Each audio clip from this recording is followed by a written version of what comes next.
Hey, very glad to see you again. I'm Mani Khanuja and I owe you something from last time. Last time I gave you the names on your memory ladder, and honestly, that's all I gave you. High bandwidth memory furthest out, then L2, then SRAM sitting right beside the compute, then registers. And I gave you one rule. And the rule is that the closer it sits, the faster it is to reach. But how much faster? I never said, so let's put a number on it right now. And let's do it on the card you're most likely to be sitting in front of. Take an H100.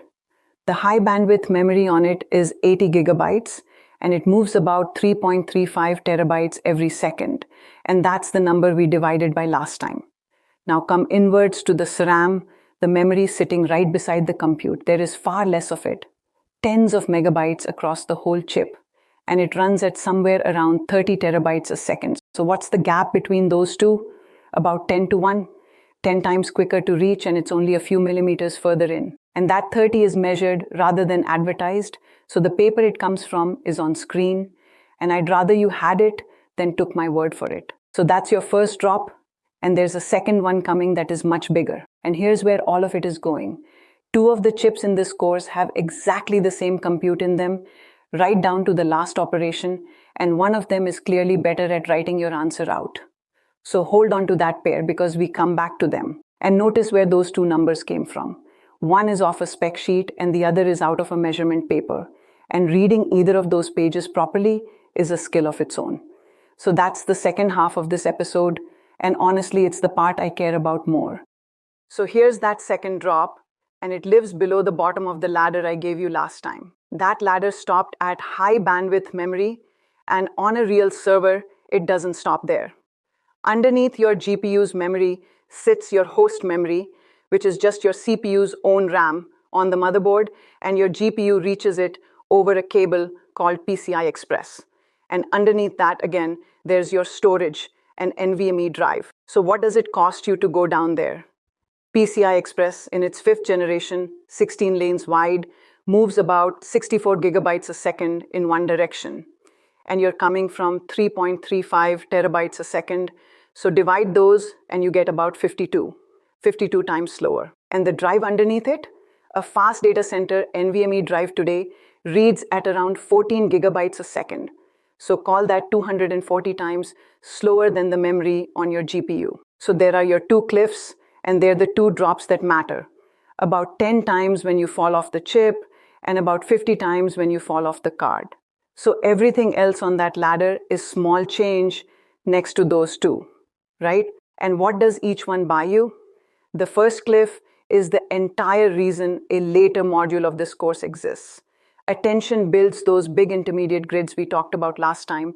They don't fit in SRAM, and so they get pushed out to high bandwidth memory and pulled back in 10 times slower every single time.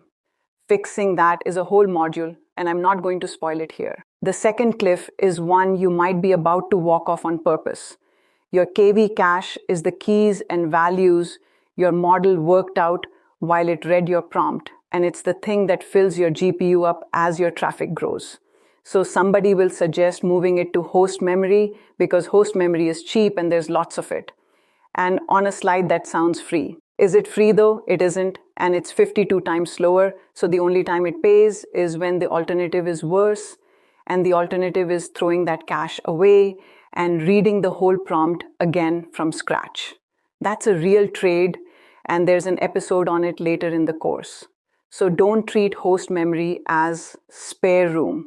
It's a different tier and it prices like one. There is one escape hatch and it's worth knowing the name. NVLink C2C is a cache coherent link between the CPU and the GPU, and it runs at 900 gigabytes a second with both directions added together. Now the 52 I gave you a moment ago was one direction only. So to compare with add both directions on PCI Express 2, and that comes to about 128. So it's 900 against 128, and that is the 7 times NVIDIA quotes. So on the machines that have it, Cliff 2 is a step instead. And do you have it? Only if somebody bought you that shape of machine. So every number I have given you so far is on a page you can open yourself, and you don't have to take my word for any of it. The spec sheets are on NVIDIA's own site, and the measurement is in a paper. and both of them are in the description. Now, this is where I want to slow right down because reading those pages is a skill of its own. Every figure on them is accurate. It's the way they're laid out that catches people. So, here's the first one, and it's the number I just gave you. You will see that on-chip against off-chip gap written all over the place as 19 terabytes a second against 3.35. And both of those figures are real. The 19 is measured on an A100. That's a card a generation older. And the 3.35 is an H100. So that line quietly compares two different chips, and the gap it hands you is bigger than the real one. Does the conclusion survive? It does. And that's exactly why nobody catches it. Do it properly on one card, the way we just did, and you still land at about 10 to 1. So that's a true number sitting on a line that isn't. Hold on to that shape, because the next one costs you a factor of 2. Pull up NVIDIA's page for a B200, that's their Blackwell part. Look at the tensor core row for 16-bit. It says 2.25/4.5 petaflops. Two numbers, a slash, and a little asterisk. And what does the asterisk say right down at the bottom of the page? Without or with structural sparsity enabled. So which of those two numbers is yours? Almost certainly the smaller one. And why is that? Because sparsity here doesn't mean what people assume, and it is not, my model has a lot of small weights in it. It's a 2 in 4 pattern, so take every group of 4 weights sitting next to each other, and 2 of the 4 have to be exactly 0 in that pattern everywhere. Do that, and the tensor cores can skip half the multiplies, and that's where the second number comes from. So has anybody done that to your model? If you downloaded a standard checkpoint, no. Somebody has to prune the model into that pattern and then retrain it to win the accuracy back. And that's a decision taken long before you get anywhere near it, right? Now here's why this one is worth an episode. Every vendor publishes both of those numbers, and they all lay them out a little differently. NVIDIA hands you the pair with a slash between them and the key down at the bottom of the page. AMD gives you a dense figure on its matrix row and puts the sparsity one somewhere else. And dense just means no sparsity assumed. So the same row on two different sheets can quietly be two different kinds of number. And while you're reading one page, that's fine, because the page is consistent with itself. The damage happens in somebody else's comparison table because a table tends to copy whatever was printed biggest. So if one row picked up a sparse figure and the row under it picked up a dense one, how wrong is that table? Not by 10%, by 2 times. And there's nothing on the page to tell you. And there's one more turn of the screw, and it's my favorite fact in here. When researchers actually measured sparse instructions on a Hopper card against dense ones, the average speedup they got was 1.42 times, not 2. So even the people who did the pruning and did the retraining are not getting the number in the footnote. So what do you do on Monday? When you see a tensor core number, go and find the word dense or find the footnote. And if a published table doesn't tell you which one it's quoting, don't split the difference and don't assume it's close enough. Treat that number as unusable, because a figure that might be exactly 2 times wrong is worse than no figure at all. So let me show you the sharpest thing on any of these sheets. I promised you 2 chips with the same compute, and here they are, H100 and H200. Same silicon, the same GH100 die, the same tensor cores. And here's the part people don't expect. They have identical flops at every single precision, 989 trillion operations a second in 16-bit on both of them. So what did they change? Only the memory. 80 gigabytes at 3.35 terabytes a second became 141 gigabytes at 4.8. So every time somebody tells you the H200 is faster, what are they actually claiming? Bandwidth. It can't be compute because there is no extra compute in there to claim. And now put last time's number on it, because this is the bit I really wanted to get to. Remember the ridge point. You take the flops on top and the bandwidth underneath and you divide, and for an H100 that came out at about 295 operations for every byte.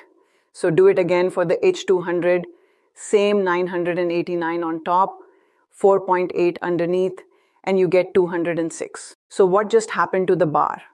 The bar your work has to clear before compute becomes the thing holding you back dropped by about 30%. And which stage of your server is sitting way below that bar? Writing the answer out one word at a time at roughly one operation per byte. It's memory bound on both cards, and on the H200 it's being fed nearly half again as fast. So the H200 is the better chip for that stage, and it doesn't have one extra unit of compute in it. So when somebody offers you both, that's the difference you're actually paying for. So that's the hierarchy, and we just put a price on it. So here's what I'd like you to do with all of that. And it takes about 10 seconds. The number that predicts which wall you'll hit is not printed on the sheet. It's two numbers that are printed on the sheet, divided, so that's the dense flops on top and the memory bandwidth underneath. So what does that come out to? I did it for the parts you're most likely to be offered. An H100 gives you 295, an H200 gives you 206, a B200 gives you about 292, and an AMD MI355X gives you about 315. And an A100, if you're still running on one, gives you 153. And one thing about that whole column before you use it, because it's easy to miss, every one of those is 16-bit. It's the dense 16-bit flops on top and the bandwidth underneath. So run that same chip in 8-bit, and the top of the fraction roughly doubles while the bandwidth underneath it doesn't move at all. So the bar roughly doubles with it. On an H100, that's 295 in 16-bit and about 590 in 8-bit. And on a B200 in 4-bit, it goes further still. So a ridge point belongs to a precision and not to a chip. And if you're serving a quantized model, go and redo it at the precision you actually run. And what do you do with that column? Two things. When you're choosing between chips for the stage that writes your answer out, compare them on that number and not on the headline flops, because a lower number there means the memory side is better matched to the compute, and the memory side is the one you're short on.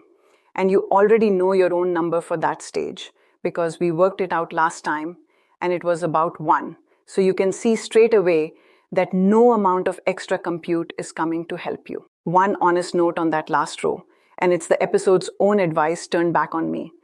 Two bandwidth figures circulate for the B200, and they are 7.7 terabytes a second at 180 gigabytes off the HGX B200 product sheet and 8 terabytes at 192 off the original announcement. So which did I take? 7.7, because that's the sheet for the shape it actually ships in. And so the ratio in this course is 292. Use the other one and you'll get 281, and either is defensible. But don't keep quiet about which one you used. So where does that leave you? Earlier in this course, I said a spec sheet with one number on it will never tell you which of two chips you want. And now you have the second number, and you know the sheet won't do that division for you. And you know why the first number is often bigger than it should be. So go and do it once tonight for the part you're actually running on, and find the dense flops on that sheet, find the bandwidth, divide it out, and then write the answer down somewhere you'll see it again. And why bother? Because it's the one figure on that page that predicts your bottleneck, and nobody prints it for you. And next time we go after the bytes that are really filling your GPU up.